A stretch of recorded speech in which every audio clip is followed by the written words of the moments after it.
আপনি কি কখনো ভেবেছেন কিছু মানুষ সকালবেলাতে কিভাবে অনেক কাজ সেরে ফেলে যখন আপনি মাত্রই ঘুম থেকে উঠেছেন? আজ আমি আপনাদের সাথে শেয়ার করব ভোরবেলা ওঠার 5টি অসাধারণ উপকারিতা যা আপনার জীবন বদলে দিতে পারে।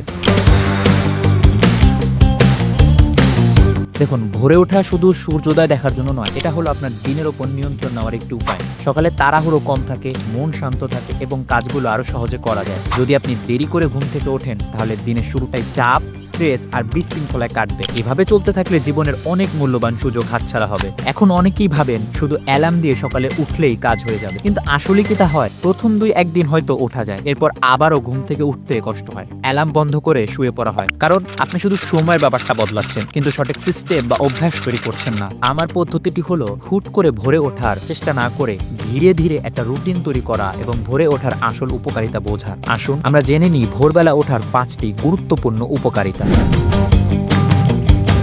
ভোরবেলা চারপাশ শান্ত থাকে। এই সময়টাতে আপনি নিজের জন্য সময় দিতে পারেন। চাইলে নিজের পছন্দের কোনো গল্প, উপন্যাস বা কোনো আত্ম উন্নয়নমূলক বই পড়তে পারেন, ধ্যান করতে পারেন অথবা সারা দিনের পরিকল্পনা করতে পারেন। প্রথম দিন মাত্র 15 মিনিট আগে ভাগে ওঠার চেষ্টা করুন এবং এই সময়টা নিজের কোনো পছন্দের কাজে ব্যবহার করুন। সকালে যখন সবাই ঘুমিয়ে থাকে তখন আপনার মন অনেক বেশি ফোকাস থাকে। এই সময়টা আপনি গুরুত্বপূর্ণ কাজের জন্য ব্যবহার করতে পারেন। সকালে ওঠার পর সারাদিনে 3টি প্রধান কাজের তালিকা তৈরি করুন এবং একটি কাজ শেষ করার চেষ্টা করুন। সকালে ঘুম থেকে ওঠার পর মনে অনেক সতেজ থাকে। এটা সমস্যার সমাধান বা নতুন কিছু পরিকল্পনা করার সেরা সময়। এই সময়টাতে একটু লিখতে পারেন বা ভবিষ্যতের পরিকল্পনা করতে পারেন।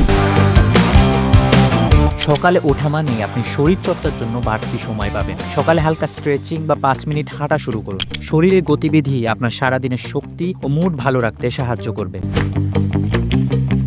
দিন শুরুতে যদি আপনি ছোট্ট কোনো কাজ সম্পূর্ণ করতে পারেন তাহলে সারাদিন আপনার আত্মবিশ্বাস বাড়বে। এটা আপনার মনোবল আরও দৃঢ় করবে।